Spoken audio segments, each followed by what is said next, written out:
for the Dodo Juice Trophy for the Citroen 2CVs, slowly making their way towards the lights, which are extinguished to get the race underway now. And it is Simon Clark from pole position that just about edges into the lead of the race as they go down towards Gerrard's for the first time. He moves across, takes the line for the corner. Not a great start by Proietti, and in fact round the outside there goes Nick Payton as the cars work their way round Gerrard's for the first time. But Sparrow is the man to watch from the back of the grid. Can Sparrow fly up the order? Here's Leanne Davis going round the outside. 3, 4, almost 5 abreast there, Joe, coming out of Gerrard's. Absolutely, it's all very close, isn't it? And well, they're still 4 abreast going down the straight here, so we'll have to see who gives in going into the S's. Sandro Proietti has got a problem. Proietti is going backwards from the front row of the grid, so he's got a problem.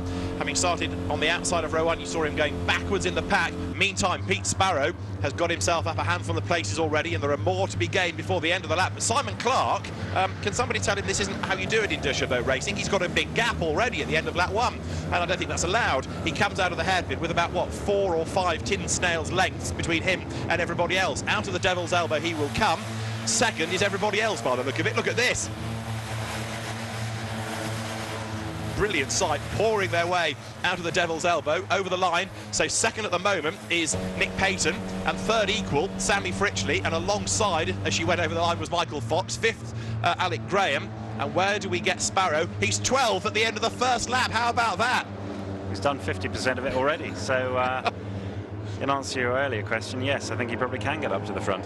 Absolutely. A great battle going on between Graham and Fox, and there number 43 also trying to join in the fun as well now is Steve Jakes.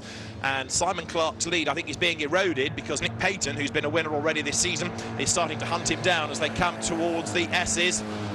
Alec Graham in number 3 goes through ahead of Sammy Fritchley, former champion. Those to tail those two cars as they work their way now up towards the hairpin. And there, you'll find it on eBay in about an hour, is a bit of somebody's car that has parted company earlier on the lap. Like a fairly substantial bit. So look for the new lightweight model. Should give itself away, I think. There's Pete Sparrow going out of the hairpin in number 97. Blue and red car down now towards the devil's elbow. 7 3/4 minutes of the race still to run, so he's got lots of time left in which to do this. There he goes, out of the elbow now, and as he comes across the line this lap through, where has Sparrow got himself to? He is now in 10th place, so that was a harder lap for him. Only a couple of places gained, because now, of course, he's running up against the front runners in the championship. Not that easy to gain progress. Now, we discovered in race 1 that you only really come off the throttle for the hairpin, so this part of the circuit is absolutely flat out, Joe. Absolutely, all of them with their foot flat to the floor, and it's just a case of trying to get a good toe and bump drafting, as we were talking about in race 1. Well, it seemed to pay off for some of them, didn't it? Going through, whoops, contact and a spin and a big T-bone, and that's scattering cars everywhere. I think that was Sparrow that went off around the grass as well. It was. He's got away with it, but Leanne Davis has not, because, oop, bang, that car has spun and been assaulted, and I fear that this might be an interrupted race because there are bits everywhere. Leanne Davis was certainly one that got tagged sideways. We'll need to have a replay of that and try and piece all the mayhem together. There's a car that got involved in it, Christopher Hulgren. So the leaders come across the line, survivors come across the line, with Simon Clark leading. Second is Nick Payton. Alec Graham is up to third, Sammy Fritchley 4th. Michael Fox is 5th, and 6th now is Steve Jakes. And despite going over the grass, Peter Sparrow is 7th. Have they all got themselves going again? Not quite. 22 there, which is Katie Story's battered car. That doesn't look like it's meant to, and I don't think it's going to go a whole lot further. The walking wounded are coming either over the line or into the pit lane now, but there is certainly one car stuck on the circuit. James Sutcliffe in 21 has just limped by with bits hanging off his car. Hey, if nothing else, they're strong Citroen 2CVs, aren't they? Absolutely.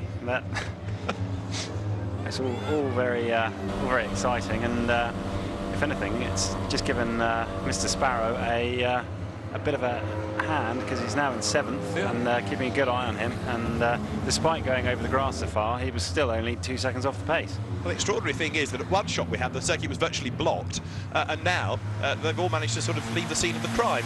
Over the timing line now comes the new race leader, because you've got up front on that lap Nick Payton, who's gone ahead of Simon Clark. Not quite sure that was Adrian Newey doing that, was it? Possibly not. No. Well, hammer out the dents. And back into the race the driver is sent. 44 it is. He was involved in the skirmish, Mr. Halgren. Somebody else getting it all wrong up at the hairpin, Matt Hollis. Now, this is the lead battle, and it's building up nicely. You've got Nick Payton ahead of Simon Clark. Number 3 is Alec Graham at the back of this little group. Then there's a small gap back to Sammy Fritchley. They come into the S's. Pete Sparrow is still 7th. And maybe the progress is going to be a bit more difficult from then on in. But as the leaders come up towards the hairpin, yeah, unfortunately that drama at the S's has broken up the pack, hasn't it? It gained Sparrow some places, but it's not helped him in terms of getting up with the leaders. No, I think would have been nice, I guess, if there was a safety car at that point, and it would have brought them all back together, and we could have had another race of it. But what have we got? We've got 4 minutes to go, and there's still a few laps for them to catch back up. I was kind of expecting a safety car, looking at how many got involved, but they just picked themselves up and drove off again, so never happened. Nick Payton leading, and Simon Clark coming back at him then in second place, the hidden second car. Such is the closeness he is to the back of the leader. Alec Graham, then number 3, is in 3rd place. Sammy Fritchley, number 1. Former champion, is there in 4th and closing up all the time. Michael Fox 5th, but yeah, there are gaps. And guess who's just done the best lap of the race? In 6th, Peter Sparrow. So from the back of the grid, he started, what, 25th on the grid, and he's now got himself into the top 6. But he is 8.4 seconds away from the race leaders. I don't think there's going to be much more progress for him, disappointingly, but it's been a great effort as the leaders squeal their way through the S's. Up towards the hairpin this time around, it is still Nick Payton who leads the way.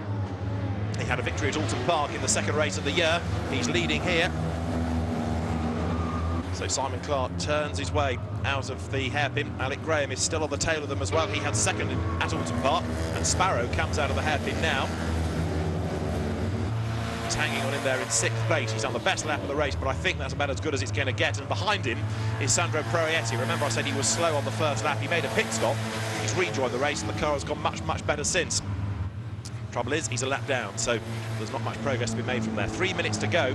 Now, Nick Payton leading the way. He's doing a very good job of hanging on to this. He's not yet having to work too hard to defend, is he? He's sitting there doing what he wants to do. Equally, Simon Clark just seems to be content to follow him, and maybe he's timing this so he makes his move right at the very end.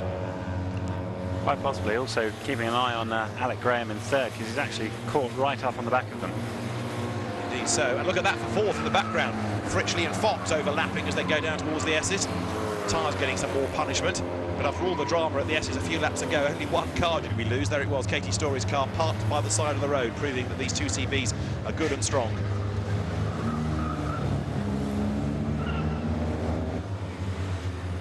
Very nearly a change for the lead at the hairpin then as they come towards us, because going wide was Nick Payton, and right with him now Simon Clark trying to come back at him. We've still got 2 more minutes of the race to go, and Alec Graham is the real danger there, isn't he? He's just lagging back, best seat in the house, waiting to see what pans out. Absolutely, as they push each other down the straight there. I'd say Alec Graham is sitting very pretty there, thinking, you know, are these guys going to take each other out, or are they going to make a mistake? And he'll be there when they are, and collect up the pieces. Indeed so. Well, as they come now onto the step straight, Simon Clark trying to make his move against the car of Payton ahead of him. Is he near enough to make a move? Of course he is. Is there a gap? Yes. But has he got the chance to dive out of the slipstream? Do you dive in a 2CV? I'm not sure. Onto the step straight for 4th and 5th there. Michael Fox and Sammy Fritchley still running together. And then behind them, Peter Sparrow, who is only 5 seconds away from them, but I don't think he can make that up in time. The car's very evenly matched, of course, so a 5-second deficit is a very tall order indeed. Here are the leaders, and Alec Graham now looking a bit more threatening, isn't he? He had a look on the outside there of Simon Clark coming into the hairpin, but it didn't work for him. Yeah, and I think Clark is now looking in his mirrors, which is giving Payton a bit of a break at the front. Be interesting to see how this goes in the next 2 laps, which should be the last 2 laps, I think. Yeah, the last lap board is going to be shown, in fact, this time as the leaders come through. You can see a struggling car just peeling into the pit lane ahead of it there. 71 Richard Hollis. Well, the leaders go by, and it's 3 for the lead, and then side by side look for 4th, with on the inside Michael Fox. Sammy Fritchley was trying to go around the outside, and there are the 3 leaders. So can now Payton hang on for 1 more lap? Nick Payton is up front. Simon Clark is there in 2nd place, and then 3rd you've got Alec Graham as they head down the step straight once again. Side by side for the lead now. Looks like Clark has timed this well because he's got the gap, he's got the run, Joe. He has, and it looks like Graham might go through as well. Both of them go through, I think. Ooh, lots of task wheel all over the grass. Then goes Nick Payton. Can he bounce his way back on in the lead? not quite. He's going to be down in third place, in fact, in the end. So he ran out of road, and he's running out of corners in which to fight back. It's Simon Clark at the hairpin then, who leads the way, coming out of the corner now, down towards the Devil's Elbow. And so Simon Clark, in the car that Wayne Cowling won with at Silverstone, he's going to come through to score a victory in another very, very lively race for the Citroen 2CVs. He comes out of the Devil's Elbow, checkered flag at the ready. It's a win for Simon Clark. Second across the line is Alec Graham. Third in the end, after leading towards the S, is Nick Payton, and then fourth is Fox, fifth is Fritchley, and Peter Sparrow comes through sixth at the back of the grid. And what's left of number 21, saw bits hanging off it. James Sutcliffe, still busy. Bits of bodywork go flying through the S's. Here comes another good little scrap heading up towards the hairpin. Sutcliffe was 13th, but whether he's going to be able to see anything else now is a moot point. The bonnet flies up. It's not affecting him hugely. Looks to see where the tarmac is. And come on, you've got one corner to go, James. Don't park it. Lift to the line. Oh, he has to park it in the end. Great shame. I was expecting a helmet to come out the window. A bit like Ace Ventura. Yes, indeed. Virtual dead heat there between John Davis and Mick Story coming over the line. 800s between those two as they flash past the pits. The bonnet went up okay, doesn't want to go down now. Poor old James Sutcliffe. It's not meant to be that shape anymore, is it? I think that was the car, or one of the many cars that got involved in the fun and games at the S's.